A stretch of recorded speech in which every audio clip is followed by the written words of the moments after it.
retirement and why it's different now than the past generation. So before, like we said, all of that burden was on the employer.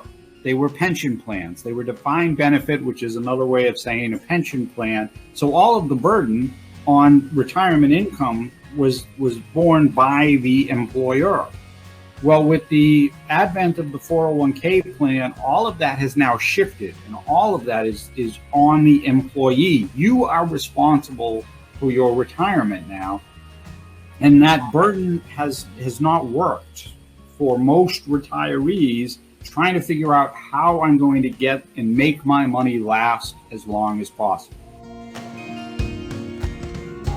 So one of the things that happens a lot, and you know, one of the reasons that we founded and put Aries, the foundation, in place is because a lot of companies out there are saying that, well, I've got financial wellness programs, and that's great. It's all well and good, but those programs are software and tools and calculators that generally are all based off using average rates of return, or what turn into constant rates of return when the calculator or the tool is projecting out into the future.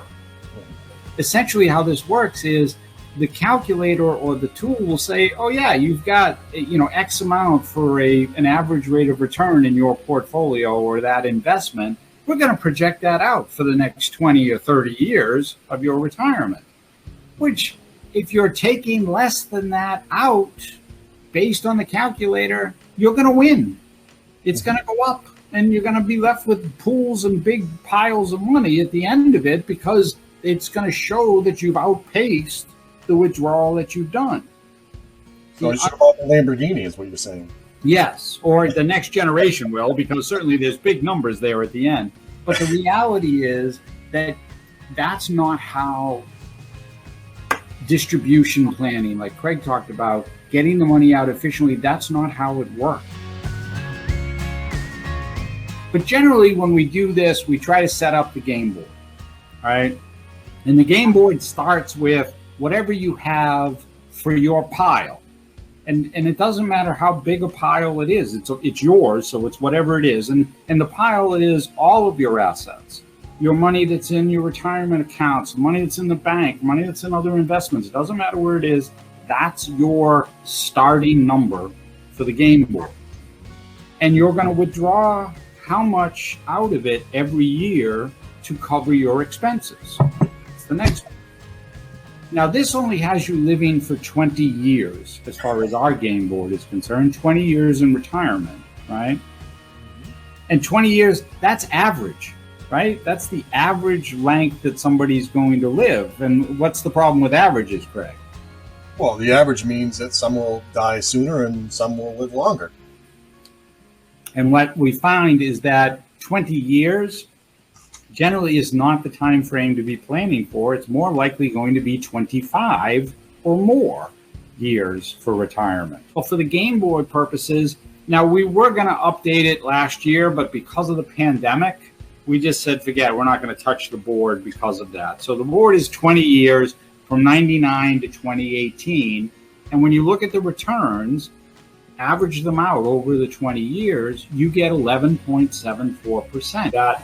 But ultimately, the reality is it all comes down to withdrawal rates, not rates of return. It's how much I'm trying to take out of my mountain of money on an annual basis. And the number one rule with retirement is what your money is intended to do for you in retirement. And its number one focus, the number one thing that your assets, and again, your assets can be in a retirement account, they can be in the bank, they can be in other investments, all of that mountain of money is there to generate income. It is also then there to provide liquidity. And depending on your situation, who you are, you may want to be also leaving a legacy. As far as your retirement accounts are concerned, the first one is Your IRA, your 401k, has what is known as a required minimum distribution. Thanks to the Secure Act 2019, that distribution number does not occur now for anybody who has not started their required minimum distributions to age 72. At 72, if you have not started to take money out of those accounts, you absolutely have to take money out of those accounts.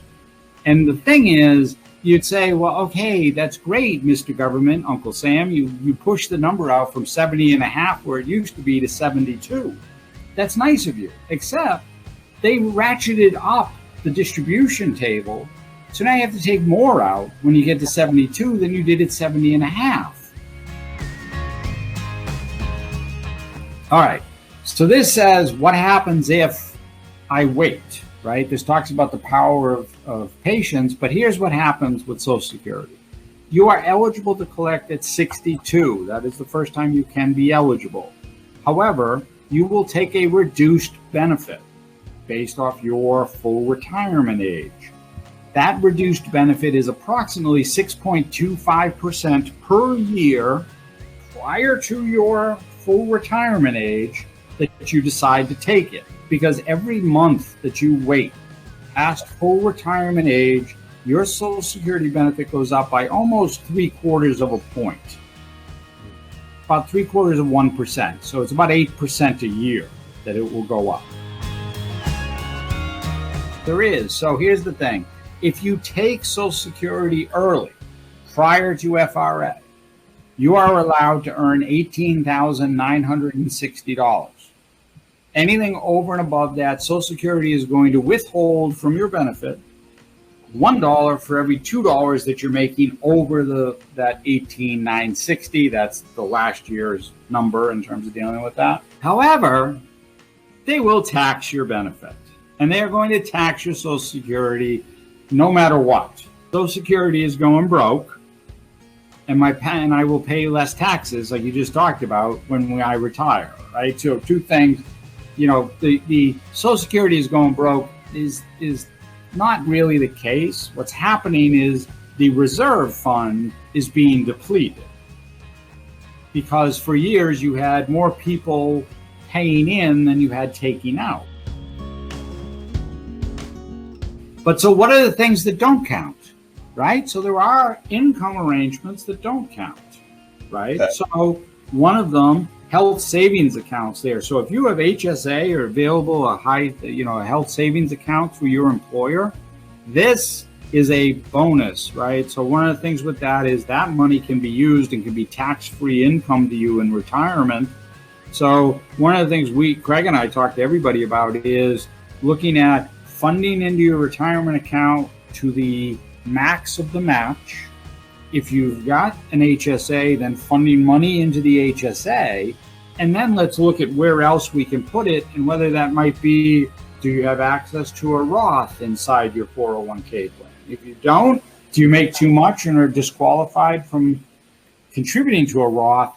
Can we put it someplace else that might do a similar type of thing? Because that's what you're looking for, right? So what happens when we're trying to take the money out going down the mountain, right? We don't know how long we're going to live. Like we already talked about, 20 years is probably just an average, more like 25 or possibly 30 years that you got to plan for. Right now, we're in an extremely low interest rate environment. You know, your money's sitting in the bank. It's not a couch potato. It's like your money's not even getting out of bed. You know, it's not doing anything for you. We don't know what's going to happen with Social Security and Medicare. Both of them in the 30s are projected to go broke. So certainly there's going to be some factors there. Healthcare costs are just shooting through the roof. And one of the factors for everybody as the millennials go forward, as the boomers go forward here, is paying for health or assisted care in retirement. Have questions? Ask us. We can help with that. You can email Craig at crichardson@aresfoundation.org, or you can visit the website to learn more about what we do and how we might be able to help you. www.aresfoundation.org. Want to see more of this recording? Go to www.aresfoundation.org/events If you know an organization or community support group that could benefit from one of our workshops, reach out to Tom T. Alessi at ariesfoundation.org. Our mission is trying to help everyone have a better relationship with their money.